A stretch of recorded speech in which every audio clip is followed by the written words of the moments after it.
Good day, Thomas Jefferson Hour podcast listeners. I was admonished last week for not reminding you that we count on your support for the show. It doesn't have to be financial, although that helps. It can be just writing us a letter, making a suggestion on the show, critiquing the show. We appreciate all of that. But for those of you who have the means and are willing, if you go to jeffersonhour.com and click on donate, all the instructions are there. And I am reminded continually to point out that Clay and I take nothing for this. And it shows. Yeah. Okay. I'll be here all week. Yeah, that's because you're I'm now a comedian. You're coming out of the comedian. Horse walks into a bar. Yeah, bartender says, "Why the long face?" Yeah. There was a couple others that were right on the edge. You know you're getting old when your back goes out more often than you do. Sometime that'll all be public, and then you can answer for it. But this week's show, we take you to the Roper Theater, and Clay's cleverly titled Out of Tights. I didn't like that title. You know, Paul Lassico of the Roper Theater is my dear friend. He's helped you on a lot of these. I've proposed him these kind of crazy notions, and he always says, okay, let's do it. And then he makes it happen, and it has been one of the most satisfying things in my entire life. And so that was a great experience. But we also in this program talk about Jefferson in love. We talk about listener questions about whether a bipartisan presidential leadership team of a Republican and a Democrat might help to save or heal this country. Yeah, that letter came from Carol Booty, and she actually said, Mitt Romney gave such an emotional speech after the impeachment trial. I was deeply moved, as many others must have been. So I think that's what she was dangling is, but two old white guys? Well, I don't know. Mitt's not as old as some of these guys. But, we're living through a really strange time, and the fact that we are is why people write letters of that sort. Like, how do we get out of this? Is this who we're going to be now? And I think that I'll just say this much about what seems to be happening on the Democratic side. I think that the coalescing support for Joe Biden is a desire to return to normalcy. Pointing out that we're recording this in the middle of March, we don't know what is going to happen. Of course not. But I think almost everybody that I know who says about him, he's not necessarily the best ever candidate for the presidency, but you know what? He has compassion. He has empathy. He's a good and decent man. Nobody thinks that he's a bad man, and he will return us to some sort of stability. Now, there are plenty of people who don't want us to return to stability. I'm not suggesting that that's an endorsement of Biden. I'm saying I think that helps to account for his success in the last few weeks. I go back to Meacham's Better Angels book. He writes about the McCarthy era and how people just finally became exhausted with all the drama that was happening, and they just wanted it to be done, to end. And Meacham has grown in his role as a public commentator. I heard great. him last week, and he was just He's outstanding. Great. Yeah. I want to meet him. I want him to come on this program. He has that Jefferson biography. Well, we tried to, and all of a sudden his popularity exploded. But I think we can do it because we have friends difficult. at Monticello who know him, because I was so impressed. I mean, a lot of these people are on for like a minute and a half. Well, he lives in Nashville. Maybe you could make a quick trip down there. I would to the music stand city. At his door. Take my ukulele and stand outside his door serenading the greatest. But he, a lot of the times when they're on television, they don't get really a chance to speak very long. But he's had a couple of longer moments. Yeah. And when he really gets a chance to step back and reflect, and I really admire him and would love to meet him and would love to get him on this program and get a copy of Repairing Jefferson's America, my new book, into his hands. Before we go to the show, I know you've got upcoming performances. It's your right to promote those, so go to it. Well, first of all, at the Ferguson Theater in Newport News, Christopher Newport University, I'm going to be on there on the 4th of April. And then I'm going to Monticello to do a little residency there, which I can't wait to do. Then there are 2 Lewis and Clark trips this summer. One is full, but we have a few places on the other one that it's a slight surcharge, but people can still get in on it if they want this summer.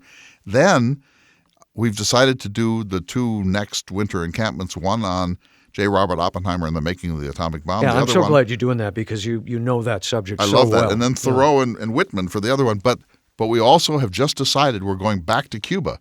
The Cuba trip was so amazing that we're going back in February of 2021 and for 8 days in Cuba. And then in March, John Steinbeck's California. So it's just like cultural tour after cultural tour. I couldn't be more excited. But let me say this, David.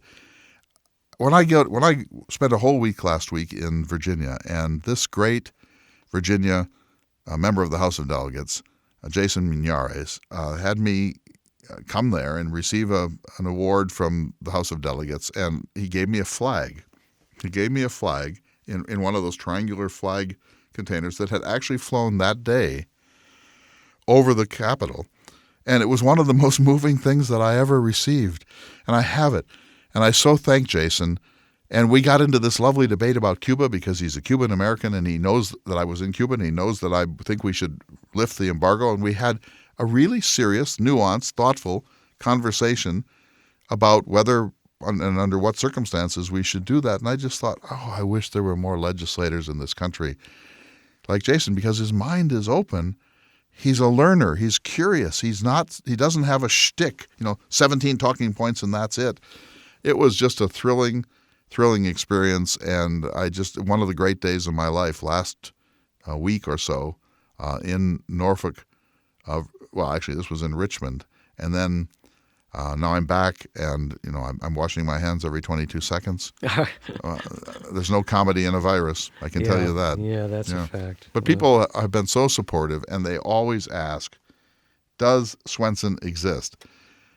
Partly because you never turn up, but partly because they want to kill you because you've been so mean about the whole comedy thing. They just want to. Well, I'll be sure to show up now. They got pitchforks and torches there at the Roper Theater. Bring him. Thanks very much. And with that, send money if you want to help us. Let's go to the show. Yeah, let's. We are happy that you're here with us, and it gives me great pleasure to ask you to join me in welcoming a remarkable lecturer, essayist, social commentator, historian, author, and tonight, humanities humorist. Ladies and gentlemen, please welcome Mr. Clay Jenkinson. Oh, welcome to the Thomas Jefferson House. Listen to that applause for you, sir. 70,000 people in a stadium. And let's just let that play and see what you had to say. Wow.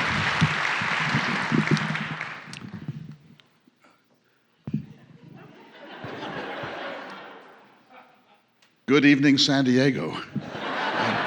I've always wanted to do that. I mean, have you ever seen that when somebody in a rock concert says the wrong town and they turn on him right then, and the rest of I lived in Nevada for a long time. And if you've been watching the Nevada caucuses, you know that Nevadans are really prickly about Nevada. If you say Nevada, they go nuts. And so I lived there all this time, and we'd bring in Carl Sagan or Einstein, and they'd say, "It's great to be here in Nevada." And then people would shout out, "It's Nevada!" If Jesus came to Reno and said, "Blessed be the people of Nevada," they'd say, "Crucify him!" It's Nevada. I'm just so glad to be here. This is sort of my Woodstock. I've wanted to do this for a long time. You're here. I'm just so excited, and there's so much to do. We're going to talk for a while, then we'll take a little break, come back, and I'll close with this story that I just the other day, someone wrote to me and said, "I live in Seattle. Is there any way I could ever find a recording of your famous pickle story?" And you'll see why it's famous. But and so I said, "Funny you should ask. I'm going to Norfolk." So anyway, I want to start by just confessing something, which is that I'm a really shy person. Ha! It's true. Very true. And so began your legendary evening without tights. No tights. Yeah, no tights. And I am a shy person, actually. I can overcome it for public performance, but I'm a very introverted and shy person, and it's hard for me. I talked about this in this evening. It's the elevator, coming down in costume somewhere is very hard for me, it causes me anxiety. I don't think I've ever read an account of a performer who has not said the same thing. So once they say, "Please welcome," I'm okay. You shy would be, "Ha!" exclamation point. I am very shy, and Well, congratulations on what it sounds was like a great evening. We got a review the next day. I mentioned last week from a listener, and they said it was just a tremendous show. it was for me great fun. It went a little long, but I was recording it, as you know, and I remind you that my daughter, who's even snarkier than you are about this, said, "Oh, great. What are you, like William Shatner in the late years? You're going to do a Christmas album now, Dad?" What do you want? You want a nothing but an audience of oh, Clay, you're so good. You need a couple people jarring you. Yeah, and I'm great. glad to be in I have cahoots with your daughter. I brought a crow in a baggie, and I have ketchup and hot sauce. Is it that fake crow or is it? No, this is crow. Oh, I can't eat. Oh, that. you're allergic to crow. No, I just don't want to get sick. Yeah, well, look, I get it. I mean, I'm a humanities scholar. I'm a very serious, very, very serious humanities scholar, and I'm more optimistic than you are in some respects, and much more pessimistic in other ways. So to tell people, oh, I'm going to do comedy, and now I want to do this all over the country. I want to do it at other public radio stations around the country. From what little I've heard of it, because I haven't had a chance to hear the whole show, it just came in the other day. It's not so much the comedy aspect of it as people getting to know you, and for once, instead of presenting an historical character, you are letting people know who you are and what your views of the world is. And yes and no. Yes, of course, because there's a lot of me in it, but it's really that should get me out of eating any crow. No. It's about things. It's about ideas. It's about identity. It's about the Great Plains. It's about rural America. It's about I had a whole thing that I didn't get to do, and I'm so sorry because it's about. I was in. Did I tell you this? I was in Chicago. I met a Barnes and Noble on a Saturday, and there's a guy at the next table, and he's got his baseball cap on backwards, and he's got these books and magazines the way people do at a Barnes and Noble. And this other guy walks in and says, "What are you doing now, Fred?" And he said, "Oh, I have an online church," and that just struck me as immediately funny. I have an online church, and apparently there are such. I went to websites, and you can, you have to pay a fortune to get a license and to develop it, but you can have an online church. And so then I wanted to say to him, well, do you do like virtual Eucharist? And then I said, it's got to, if you're going to do it with me, it's got to be gluten-free virtual Eucharist. And then I had him coming up, and he said to me, you look like you're a very troubled person. Would you like to confess? At which point I said, should I just text you, Reverend?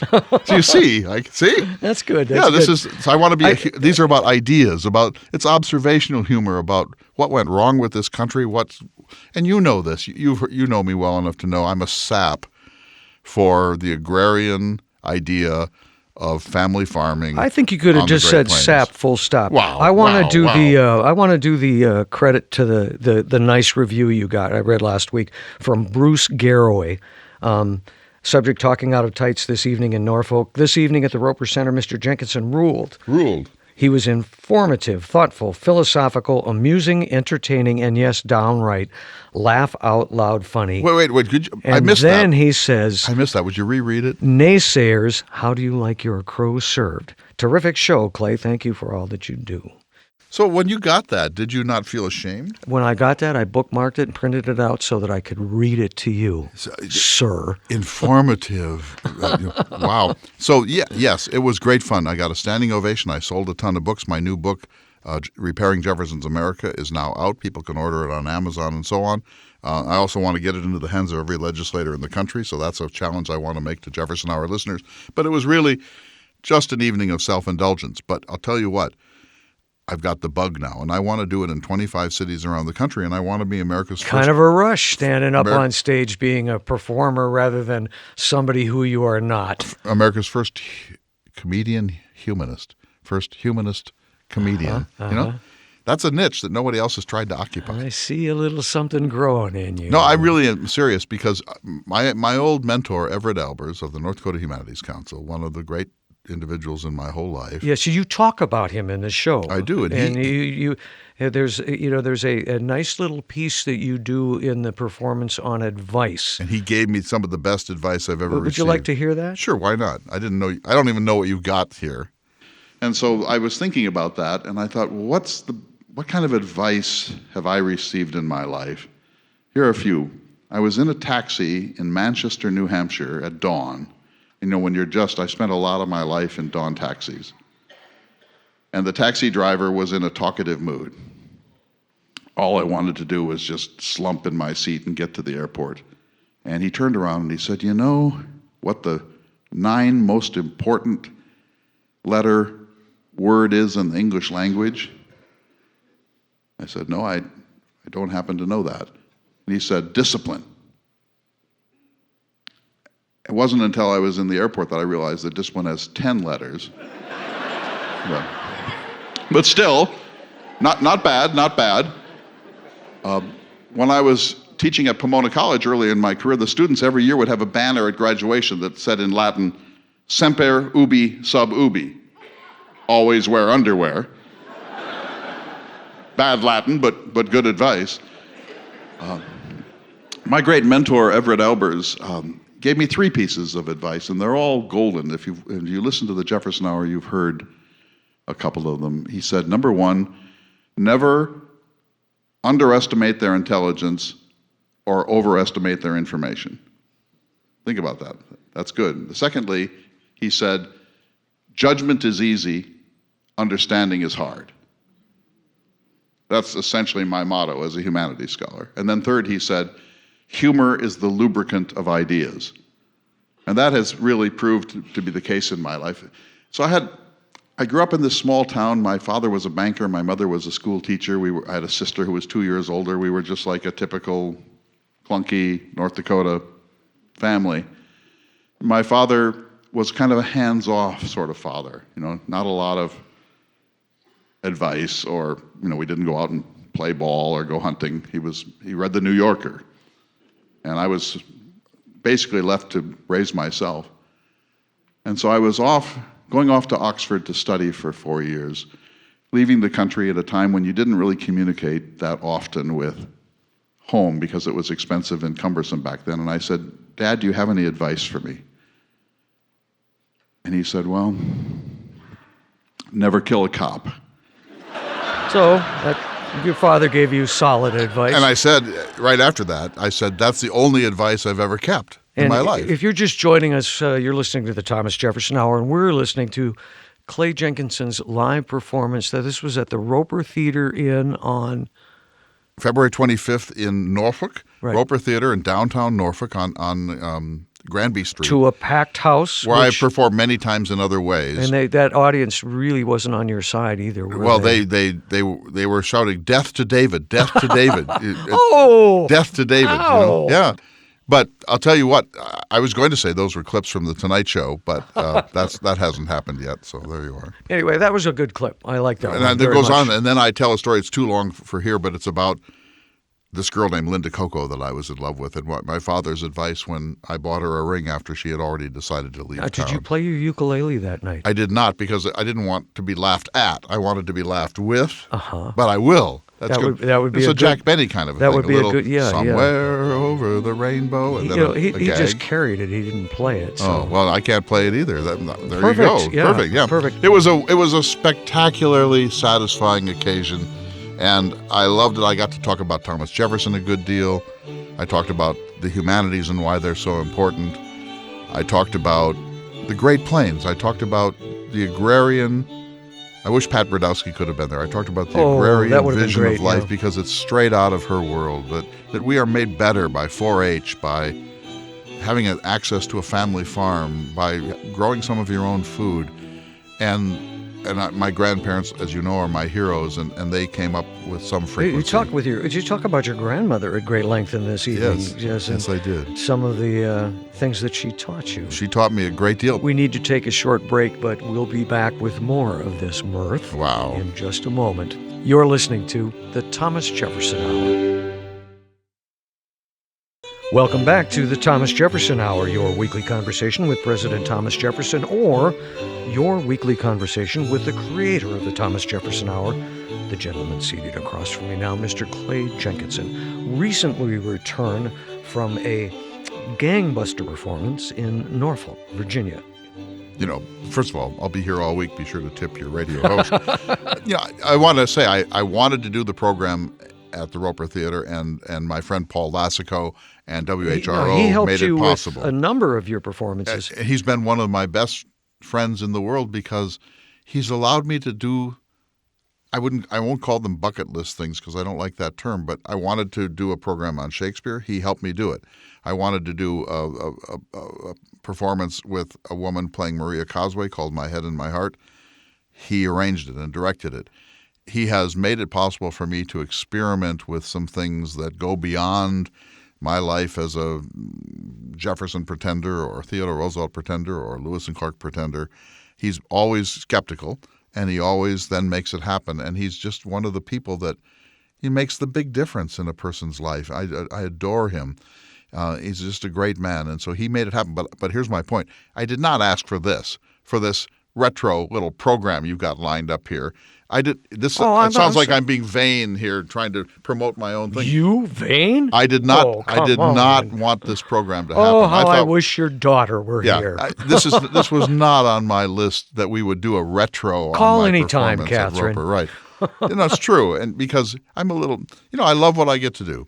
I'm very proud of my work. You are so lucky to I'm the be luckiest able man to alive. Well, I don't know about that, but you are so lucky to be able to do what you do something that you love, and obviously it's important to you that you help people. And I'm 65 you years old, contribute, David, so. and I didn't mean to step on you there when you were saying one nice thing for a change, but I'm 65 years old, and that's when you start to wind down. I'm not winding down. I'm winding up. I've That's got good. a new book on That's North good. Dakota that'll be out at the end of this year. I have 2 other books that came out already this year. I did my comedy thing. It was a great success. It might not be a great success in Omaha or in San Diego, but it was a great success in that very Jeffersonian, Thomas Jefferson Hour That's world great. of Norfolk, Virginia.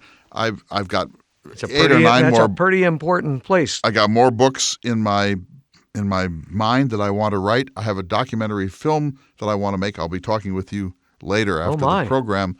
I'm just getting started here. I need a muse. I need a secretary. I need money. Gifts. gifts. You got a lot today. Okay, wait. But it was thrilling, but I did not expect this program as my Well, point. we're going to say goodbye to this part of the program because I have a few questions from listeners that I want to present to you. But I wanted to say too that this was recorded, obviously, and there are plans to release it in some form, An album. some place. My Christmas album. We'll let people know as things develop with the production of that. But there's one more clip that I want to boy. play. You and I were both involved in journalism. Your You father two- was an important broadcast journalist. First TV broadcaster here, yeah. Anyway, it was TV in 53, KFYR.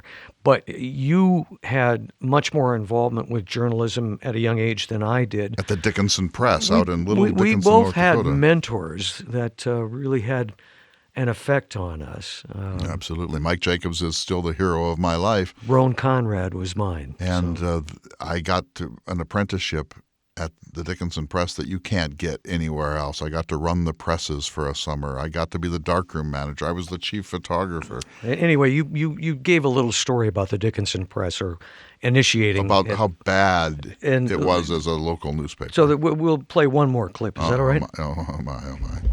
Here's my favorite Dickinson Press story. So this young boy who was 12 in Dickinson got cancer, and he eventually died. And it was a very big thing. These are small towns, and if you come from a small town, these things rock the community, and everyone's involved in some way or other. And so Sheila Moss from Killdeer was the city editor, and she decided to write this story a month or 2 after his death.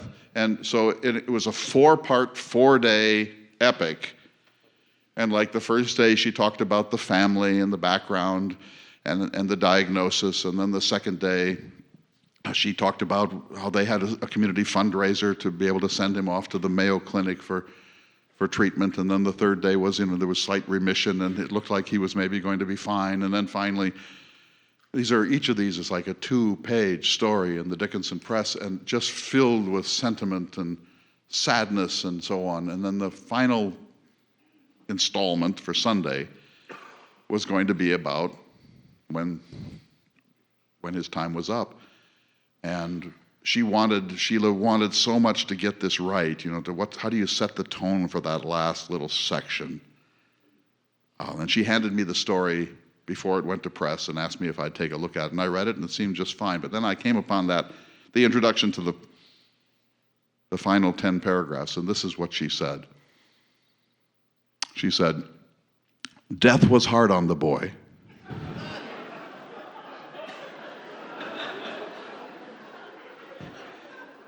Death was hard on the boy." And I know what she was trying to say, right? But she missed it.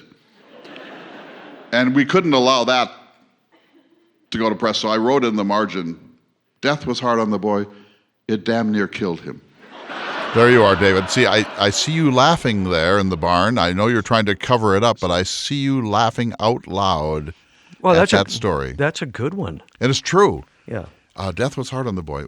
We also had a girl, this is not funny, a girl was born with 4 arms and 4 legs, and somewhere else, like in Louisiana or something, and our local city editor put the headline, "Girl has twice as much to offer." You're making that No, up. this is true.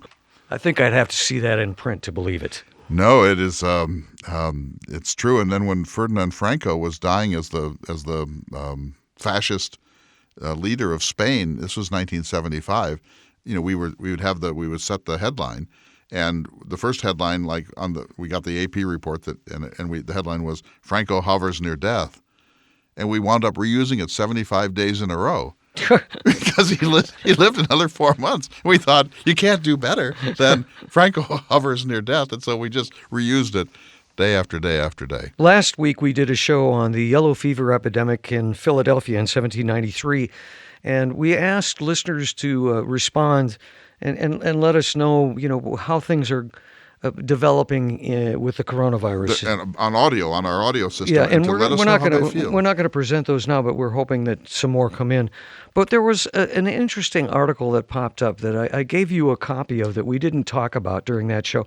It was a blog from PBS NewsHour from 2011 titled "The 9 Deadly Diseases That Plagued George Washington." Do you remember? Yeah, I gave you a copy of that. Do you still have it? I have it here somewhere. And he, of course, we know that he died in the end because he was bled to death by incompetent doctors who were just desperate, not knowing what else to do during the last 72 hours of his life. He died of strep throat in the end, and they didn't know what to do. Today, we would give him antibiotics, and he probably would live a long period after that, but he died of strep throat. But this is the list.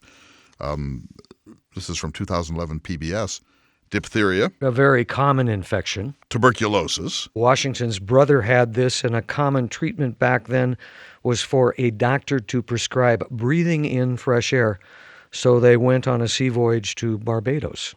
That was the only time Washington left the country, I think. And so 2 things about that. One is that some people have believed that he was the father of Alexander Hamilton, that he had a liaison during that time I've never heard that. Did you get that from the Enquirer? Or no, what? but it's been refuted. But people trying to make sense of why he had such a deep affection for young Hamilton have said, he was about the same time he was in the Caribbean.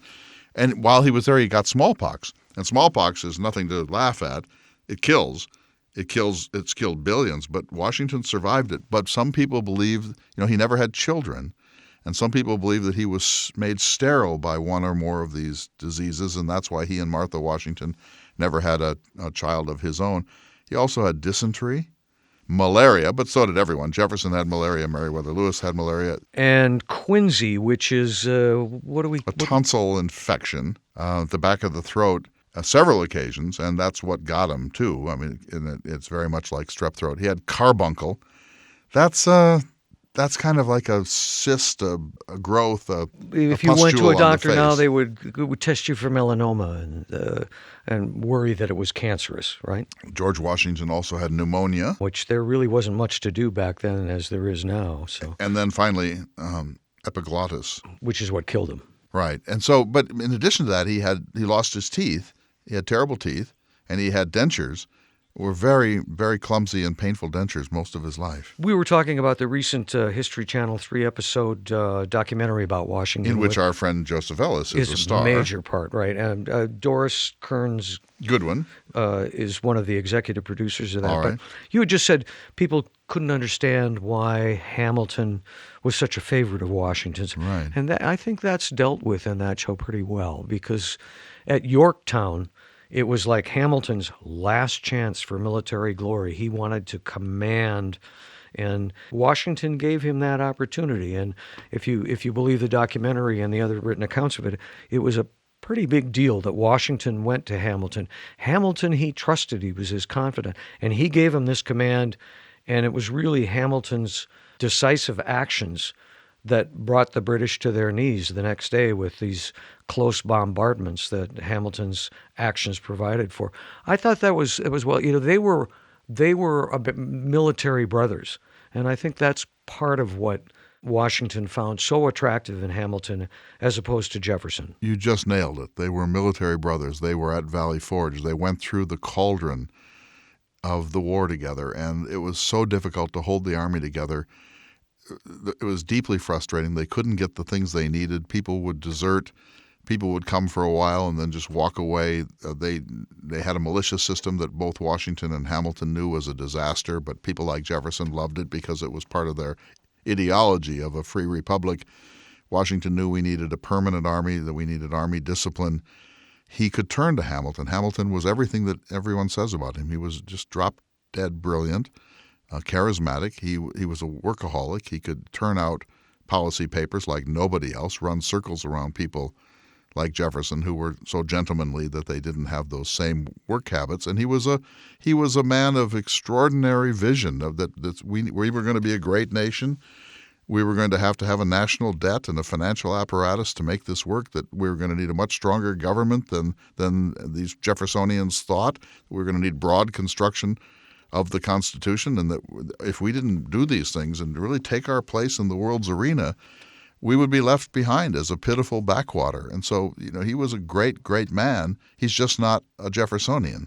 Another thing, I'm hoping that we can, sometime in the next couple of weeks, get a hold of Joe Ellis if he's back from Venezuela. I know he was off on a trip. But the show left me with a couple of things. And one is that it's pretty obvious that, well, he's the father of our country, Washington. He's a father figure. And Jefferson and Hamilton both wanted to be the favorite son. And don't you think there's some of that going on? Of course. They're both young enough to be Washington's sons. And Jefferson can't figure out why Washington, who's a fellow Virginian, a planter, a slaveholder, a man who likes the finer furnishings, scarves, clothing, and so on of life, he can't figure out why Washington leans towards Hamilton, this upstart from the Caribbean, who's not really a Virginian in any sense of the term. He's a New Yorker if he's anything, but he's really kind of a cosmopolitan. Jefferson's always thinking, why is Washington, who we're like the same guy in certain ways, why is he persuaded by this upstart? But it was that military brotherhood. Did Jefferson ever recognize that, or do you know? He did, and Jefferson was just so thoroughly a non-combatant and a civilian and a pacifist, and he had these notions of things like militias and so on. And Washington and Hamilton actually lived through those terrible years. And they were changed in a way that Jefferson couldn't imagine. Could never understand. Jefferson did get that. He did get that there was this special bond. But he worried about it because he thought, this is what happens, that war leaders like Hamilton and Washington form these irrational, deep bonds, and they become enamored of a military way of seeing, and that's what can go wrong in a republic. And of course, Jefferson was right about that, but he was overreacting. I kind of got that Washington had seen into Hamilton and seen a bravery in him that he respected. One other thing that you brought up was Washington's teeth. Right. And terrible they teeth. deal with that in the documentary. I'm sure it's a reconstruction, but show his teeth and talk about how painful it was for him. That's long been disputed. They go into it in fairly good detail. Well, these teeth, he had many different types of dentures, but what they needed was spring action. And so the problem with spring action dentures is that if you relax your mouth swings open. It pops open. And then you have to use force to keep your mouth closed. This was why he had that sort of permanent right. grimace. This grimace because so Jefferson, of course, is flossing, toothpicks. Jefferson is like, he's always Jefferson. He's always much more enlightened than everyone around him. But I do think that Jefferson, whose father died when he was 14, looked to Washington as a kind of a surrogate father figure, and they each disappointed the other. Jefferson disappointed Washington because he wasn't really a team player. He was undermining the credibility of the Washington administration from within it. He hired Philip Freneau along with Madison. They hired Philip Freneau to be a newspaper editor to write anti-administration stuff while he was on the payroll of the U.S. State Department. So think of that today. I mean, that's a kind of a Hunter Biden story. Jefferson hires Philip Freneau, gives him a sinecure in the State Department and a salary, and then encourages him to write attacks on the Washington administration while being paid. Not his finest moment. And so Jefferson is not 100% loyal. He's not a team player, certainly. He's not Mike Pence. I mean, who knows who Mike Pence is? But we're talking about jealousy between a couple guys wanting the affections of the older man. There's that, but Jefferson also is an ideologue. He believes, and I think he was right, that a republic is a very, very, very delicate and difficult thing to achieve, and that if you have a guy like Hamilton around who wants big government and a strong centralized military, and he wants a quasi-monarchical style and power, and he wants an American aristocracy, and he really prefers and openly admits that he prefers monarchy to a republic, Jefferson's view was that's a dangerous man, particularly in one so gifted as Alexander Hamilton. It's one thing if he's just a mediocrity, but Hamilton is like a natural genius. And Jefferson thinks this is trouble. And it's even more trouble because for whatever reason, and Jefferson kind of gets it, they went through the war together. For whatever reason, Hamilton and Washington have a bond that Jefferson and Washington are never going to have in spite of the affinities of their lives. And so this hurt Jefferson, and he behaved as siblings do.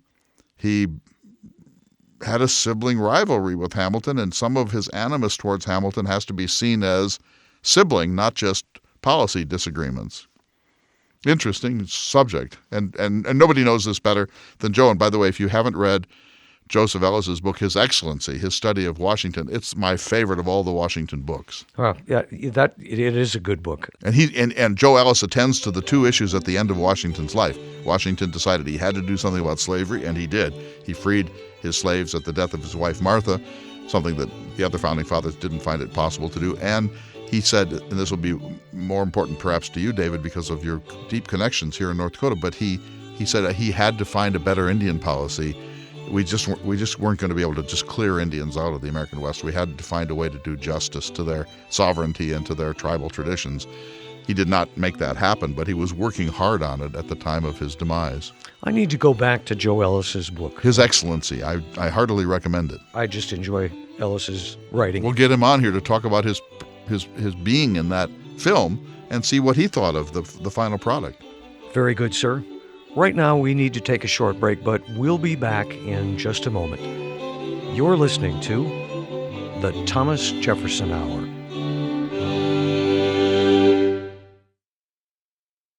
And welcome back to the Thomas Jefferson Hour. Tempted though I am to do a little more comedy shtick, David. I think we've probably run the table on that. This has been fun today. Thank you for doing it. I think we have some questions from listeners that were meant for out of character. Well, mostly, and I think it's good to get to them. First, I've got one from Ivy Garrington, and we were talking about the humanities, and I thought this was a good one. His question is simple. I've been catching up with the last year's episodes. In episode 1339, Questions and Answers, Mr. Jenkinson quotes Jefferson in a letter to Madison supporting the idea of universal basic income. Quote, the world was not created for people to suffer in. The world was created for people to have a farm in. If the economy cannot produce the farm for every person that would like one, the economy must produce the moral and economic equivalency of the farm. Otherwise, it's a corrupt economy. Doesn't sound exactly like Jefferson, but, well, you tell me. It's not. It's a paraphrase of that famous letter that Jefferson wrote to James Madison. So I wasn't attempting to quote there, but that's the sense of it, that John Locke, in his second treatise on government, says that every human being is born with certain rights.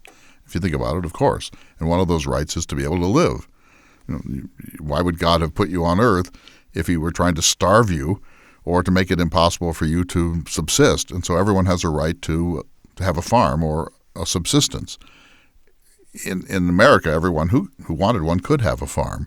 But that wasn't true in France or Britain or Sweden or anywhere else. So Jefferson, with John Locke, says then the economy must be able to provide an able-bodied person who's willing to work with a job that brings a living wage. And if it's not doing that, that's a corrupt economy. So that's just a paraphrase of that famous letter. Ivy asks, it says that they've been searching for the original source, but has not been able to find it. I'll text the original date for the letter, which was one of those 4 or 5 letters he wrote from Paris to Madison. I think this is 1789. Well, that helps right there. Right. Yeah. I've got another one here from Thomas Flint, who lives only 15 miles from Philadelphia and says he has visited all the historical sites. I am envious. Well, that's amazing because there are so many of them in Philadelphia, including, not to digress, but the Orrery by David Rittenhouse, the planetarium clock that's at the university, and it is magnificent. So if he hasn't seen that, he hasn't seen all of it. He says his favorite is the Grand Assembly Room where the Second Continental Congress met. And then he goes on, and I have to read this to you. One of my favorite movies is the film adaptation of the musical 1776. Sit down, John. Sit down. Sit down, John. Sit down. I watch it every Independence Day. I'm curious about the historical accuracy, but I have 2 specific questions as well. Not great for historical accuracy, but good enough. The film portrays many of Jefferson's colleagues with a slapstick comical affair. Well, there's the answer already. It's a musical. Such as Stephen Hawking's fascination with rum, Samuel Chase getting stuck in his chair. But that happened, didn't it? These things happen, but of course they've made them farce because it's meant to be Broadway entertainment, and that's what one does. He also asks if you could recommend a book which describes the workings of the Second Continental Congress. Well, there are lots of them, but Dumas Malone's account, it's not the best and most exciting prose you've ever read, but it is definitive, accurate. He's the greatest biographer of Thomas Jefferson, but not the most readable. The second book I would recommend is Joseph Ellis, Founding Brothers. Joseph Ellis has nailed that period as well as anyone who's ever written about it. So go to Joseph Ellis books. And my personal favorite biography still is Merrill Peterson, Thomas Jefferson and the New Nation. I remember the day I was at Oxford University and my dear friend Donald Rutherford gave me that book. Little did we know then that this would change the entire trajectory of my entire life. Mr. Flint ends his letter with a P.S. that I must hand to you. Something about an uncommon souvenir gift related to Apollo 11. I will hand this to you. Oh my, please send that along. It's one of the greatest stories ever told. And so, yes, please send it along. Here's another one from Brad Bartlett. His question is, the preamble to the Constitution states promoting the general welfare of the people. How would Jefferson view this in light of Medicare for all? Jefferson would be against Medicare for all because Jefferson believed that every human being should take care of her or himself, that it's your purpose to lead a healthy life, not to drink too much spirituous liquor, to have a light diet, not too much meat, to walk or get other exercise every day, and that each one of us is responsible to be a complete, self-actualized, self-reliant person who doesn't need anything from anybody. And the idea that government would step in and help to distribute health or medicine would strike Jefferson as absolutely absurd, and even more, the idea that humans would lean on government for basic things in life he would find appalling. He's a libertarian, and so, I think Jefferson would understand that the world has changed since his time, and he probably, if he were alive today, would have a more appreciative view of medicine. In his time, he thought medicine was barbarous. Well, it was. But I think if we want to be true to Jefferson, we have to see him as a libertarian who believed that you should stay out of hospitals, get some exercise, not eat too much, take care of yourself. We have a little time left. I'm going to try to get 2 more questions. Okay, I'll be quick. All right. Carol Booty, I almost think this was intended for Jefferson, so perhaps you can answer it from that standpoint. Do you think it would be helpful for Democrats to select a Republican for vice president in order to try to unify our divided country? Yes, of course. Jefferson and Adams were president and vice president. Adams was the second president of the United States. So at Jefferson's time, it was normal. It was quite often the case that people of different views would would do this. And in one of the sad losses of American history, Adams approached Jefferson and sort of proposed, in a certain way, a co-presidency with his VP. And Madison talked Jefferson out of responding generously to that. Really? That could have really changed Everything. the nature of things. I think so. A couple of things. First of all, even if you take out the Trump factor, in other words, there is a very widespread hunger amongst the left and Democrats to do whatever it takes to rid the country of Donald Trump, to make him a one-term president. If that is their goal, having a bipartisan response makes perfect sense. But even if you take that out of it, given where we are with the hyperpartisanship of the country, the mutual vilification, the lack of basic civility, and so on, a coalition government of a strong conservative Republican and a strong, somewhat left-of-center Democrat agreeing to work in tandem and to bring their constituencies along in a series of important compromises would be great. And here are the issues quickly. Immigration reform must be done. Educational reform, desperately needed. National energy policy, we must figure this out. There are a whole range of questions that need to be solved by a bipartisan coalition, and that kind of a coalition government might do it. And lastly, a letter, an important one, from Michael Stanley, who is a neurologist and writes us about Jefferson's headaches, his migraines.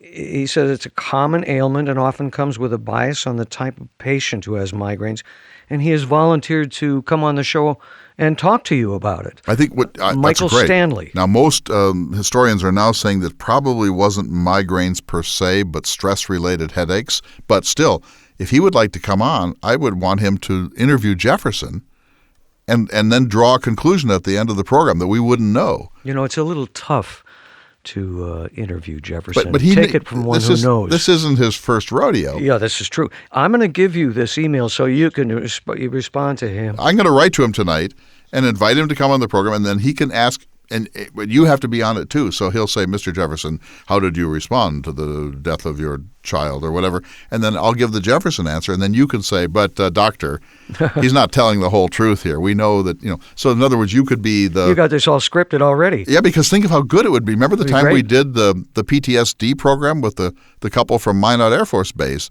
and they were on their way to Korea, but they helped us to think about Meriwether Lewis and PTSD, and their attempt was to try to figure out why he suffered from PTSD and if it was somehow related to his suicide in 1809. Thank you, Mr. Stanley, for that kind offer. We look forward to speaking with you soon. If you have a question for Clay or for President Jefferson, go to jeffersonhour.com and click on Ask President Jefferson. You can find out a great deal more about Jefferson and the show there, and you can support the show. But right now, sir, it is time for this week's Jefferson Watch.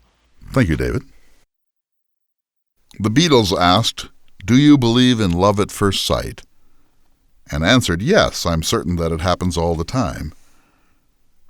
Do you believe in the idea of a soulmate, that there is someone out there, somewhere, who represents a perfect fit for your own cluster of values, principles, habits, perspectives, and desires? That idea goes all the way back to Plato's Symposium, written around 380 BCE. One of the characters at the philosophical dinner party in the Symposium argues that humans were originally doubles, 4 arms, 4 legs, 4 eyes, 2 mouths, etc. Zeus became angry with humans and split each of them with a bolt of lightning. So we spend our whole lives looking for the other lost half that, if we ever found her or him, would make us whole again. That's the basis of love, seeking the lost other, and making all sorts of mistakes at choosing too quickly with too little evidence, or picking any other merely because we are lonely. I wonder what Jefferson believed. He surely knew Plato's Symposium, and probably he read it in the original Greek, which, by the way, I did, more or less badly, when I was a student at Oxford University. Here's what we know, and it is not much, for Jefferson was a very private man about his romantic life. His first big crush was on a beautiful young woman named Rebecca Burl. Jefferson was about as shy and awkward as it is possible to be in pursuing her. He finally worked up the courage to propose to her at a dance in the Apollo Room of the Raleigh Tavern in Williamsburg, but he was so pathetic, so tongue-tied and inhibited that he left the dance not knowing if he had even managed to make her understand his ardent attraction and his desire to marry her. Rebecca soon married someone else and made fun of Jefferson for the rest of her life. Who hasn't been there? Then he married Martha Wales Skelton, a widow with an infant child.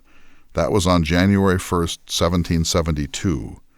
Jefferson later said they had experienced 10 years of uncheckered happiness before she died on September 6, 1782, at the age of 33. They had 6 children together in that decade and several miscarriages, so it was clear that there was plenty of sex. She was beautiful, shy, amiable, and talented in music. Whether they were quite soulmates is a difficult thing to determine. Probably Jefferson would have scoffed at that notion, but the first bond that brought them together, beyond her availability, her wealth, and her beauty, was a shared love of music. Whether Martha was enough for Jefferson, who was a Renaissance man and a genius, is unclear, and whether he would have been enough for her, well, we just don't know what her deepest life aspirations were, is unknowable. We do know that he suffered something like a nervous breakdown when she died, and committed never to remarry, and never did. Then came Maria Cosway, whom he met in August 1786 at the Hall au Blé in Paris. Cosway was an Anglo-Italian painter and musician, petite, blonde, lavender-eyed, and apparently profoundly alluring. She is said to have made a game of getting men to fall in love with her, and scores of men did, including poor Jefferson, a self-proclaimed savage from the woods of America. I think it is fair to say that he had never met such a woman before who had such powers of attraction and who was not even slightly afraid to use them to full advantage. You get the sense that he just surrendered to her charm, her European sophistication, her talents, her flirtatiousness, her open sexuality. It's as if he said, "I've been a man of duty and self-discipline all my life. For more than 20 years, I read between 10 and 15 hours a day, mastered 7 languages, performed every public function asked of me, and married a highly respectable woman who pleased me in many important ways. But she was cruelly taken from me in our prime, and now I'm in Paris, which is 3,927 miles from Monticello." Yes, I think he would actually have calculated it. "And there's no Madison or Patrick Henry or George Washington to raise an eyebrow at me here. So I'm going to invent the phrase, 'What happens in Paris stays in Paris,' and just surrender to this, probably my only chance to have one towering romantic and erotic romance in my life, and you only get one, after all." Whether Jefferson and Mrs. Cosway consummated their intense romance is unclear. I suppose it hardly matters. But it was certainly an out-of-character moment in Jefferson's life, and he later clearly blushed to think how completely his mighty head had lost control for a few glorious months. But when he came back to the United States in 1789, Jefferson pulled away from Mrs. Cosway and held her at arm's length for the rest of his life, though she proposed to come to the United States per his repeated declarations to her that it is worth a trip across the Atlantic to see the Natural Bridge and the confluence of the Potomac and the Shenandoah, and what he called our own dear Monticello. After that, after 1789, there is no evidence that Jefferson ever bonded with a white woman again. Yes, Margaret Bayard Smith, the wife of Samuel Harrison Smith of the National Intelligencer, had a wonderful crush on Jefferson during the White House years, and he gave her a favorite geranium when he left the presidency in March 1809. She cherished that geranium, of course, because it was all of Thomas Jefferson that she was ever going to possess. She and her husband visited Monticello during Jefferson's retirement years. This was an agreeable, light, and socially acceptable flirtation, and there is no evidence that Jefferson had any romantic interest in Mrs. Smith, or she, probably, for him. And then there is, of course, Sally Hemings. He was 30 years older than she was. If their liaison began in 1788 in Paris, she was just 15 when she became the lover of the future President of the United States. We have no reliable idea of what their relationship amounted to, if you place rape and predatory sexual exploitation at one end of the spectrum, and a 34-year star-crossed love affair defying race and a huge differential in age at the other. The truth probably belongs somewhere in the middle. But here's what we do know. There were no demands that Sally Hemings could make on Jefferson. Take me with you to the White House, introduce me to polite society, publicly acknowledge your mulatto children, that he was bound to grant. She was his slave, his property. She had no rights that any white person was bound to respect. Perhaps they developed a serious common law marriage based on love and mutual respect. We'd like to think so, but we have absolutely no way of knowing that. Her son Madison, decades later, said Jefferson was cordial to his black children, his slave children, but not affectionate. In Shakespeare's play Othello, the cynical Iago says love is, quote, merely a lust of the blood and a permission of the will. That could characterize Jefferson's relations with Sally Hemings. I do not think so, because he was a man of exquisite sensitivity and delicacy, but we simply don't know what transpired behind those closed doors, and that, of course, is precisely the way Jefferson wanted it. Do you believe in love at first sight? I do, but there are so many barriers between that moment and human felicity that it makes sense to take a much wider, wiser, and more sober view. I do not agree with Jefferson's head from the famous Head and Heart letter he wrote to Mrs. Cosway that we should never, I'm quoting now, snatch at the bait of pleasure until we know there is no hook beneath it. But I do think it never hurts to work a little calculus before jumping off the cliff of the heart. I'm Clay Jenkinson. We'll see you next week for another exciting edition of the Thomas Jefferson Hour.